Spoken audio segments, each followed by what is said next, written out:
وہ جس کے نام پر داؤد نے نغمہ سرائی کی، وہ جس کے ذکر پر شاہ سلیمان نے گدائی کی، دل یحییٰ میں رہ گئے ارماں جس کی زیارت کے، لب عیسیٰ پہ آئے واز جس کی شان رحمت کے، جو بن کر روشنی پھر دیدہ یعقوب میں آیا، جسے یوسف نے اپنے حسن کی نئے رنگ میں پایا، نہ دانم آنگلے خنداں چرنگو بودارت کہ مرغے ہر چمن آرزوئے او دارت۔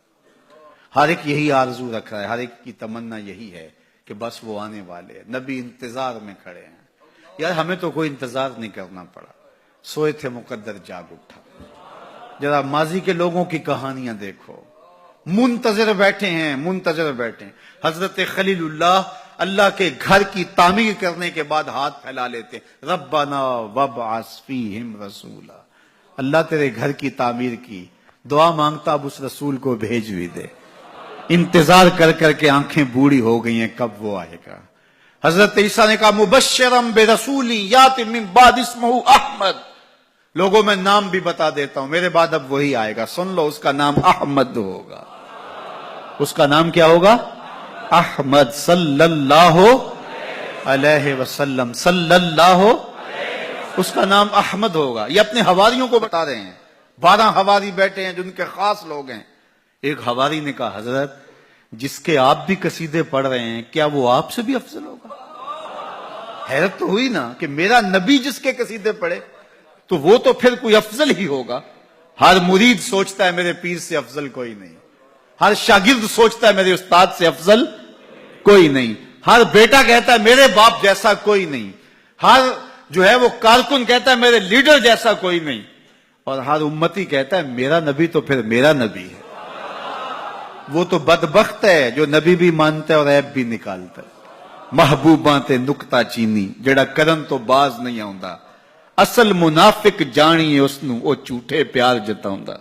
سانو دسیا عشق دے مفتی جڑا مڑ مڑ پیا فرماوندا، آزم جتھے دل لگ جاوے اوتھے عیب نظر نہیں آوندا۔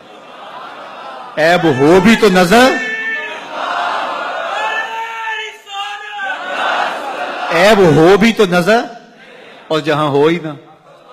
خلقت مبرأ من کل عیب، یہ حدیث تقریری ہے، حسان بن ثابت حضور کے سامنے پڑھتے ہیں، آپ کو ہر عیب سے پاک بنایا گیا۔ کأنک قد خلقت کما تشاء، لگتا ہے آپ کے رب نے آپ سے پوچھ کے آپ کو بنایا ہے۔ اللہ اکبر، کیسا جمال ہے، کیسا حسن ہے۔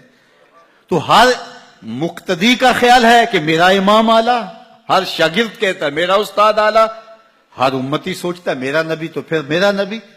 تو حضرت عیسیٰ کے حواری نے کہا حضرت جس کے قصیدے آپ بھی پڑھ رہے ہیں کیا وہ آپ سے بھی افضل ہوگا؟ تو سنو حضرت عیسیٰ نے کیا جواب میں، آپ کو ٹھنڈ پڑ جائے گی۔ کوئی 26 سال سے آ رہا ہے، کوئی 20 سال سے آ رہا ہے، کوئی 10 سال سے آ رہا ہے، کوئی 5 سال سے آ رہا ہے، سخت راستے کاٹ کر بھی آپ آئے ہیں، اور جو ہے وہ 3-3 فٹ پانی گزر کے بھی آپ یہاں جمعہ پڑھنے آئے ہیں۔ آپ کو سارے وقت یاد ہوں گے، لیکن یہ ایک جملہ آپ کی ساری تھکن اتار دے گا۔ سنو سنو حضرت عیسیٰ نے کیا کہا، کہ حضرت جس کے قصیدے آپ بھی پڑھتے ہیں کیا وہ آپ سے بھی افضل ہوگا؟ تو حضرت عیسیٰ بولے افضل ہونے کی بات کرتے ہو، وہ تو اتنی عظمتوں کا حامل ہے، اگر اس کے نالین کے تسمے کھولنے کی سعادت ابن مریم کو مل جائے تو یہ بھی مقدر کی بات ہے، یہ بھی بخت کی بات ہے کہ ان کے نالین کے تسمے کھولنے کی سعادت نصیب ہو جائے۔ وہ اتنا عظیم نبی ہے، مجھے بتاؤ اس نبی کا ذکر نہ کروں، گلی گلی چراغاں نہ کروں، گلی گلی ان کے تذکروں کی خوشبو نہ بکھیروں، گلی گلی ان کے نعرے نہ لگاؤں، ان کے نام کی مالا نہ جپوں، ان کے تذکروں کی خوشبو سے مست نہ ہو جاؤں؟ کائنات کے اندر جتنا چراغاں ہے آمنہ کے لال کے قدموں کا صدقہ ہے، ساری روشنیاں ان کے قدموں کے صدقے ہیں۔ اگر وہ نہ آتے تو آج اندھیرا ہی ہوتا۔ اقبال سے بھی پوچھ لیے، وہ کہتا ہو نہ یہ پھول تو بلبل کا ترنم بھی نہ ہو، چمنے دہر میں کلیوں کا تبسم بھی نہ ہو نہ یہ ساقی تو پھر میں بھی نہ ہو، خم بھی نہ ہو، بزم توحید بھی دنیا میں نہ ہو، تم بھی نہ ہو، خیمہ افلاک کا استادہ اسی نام سے ہے، نبض ہستی تب شامادہ اسی نام سے ہے۔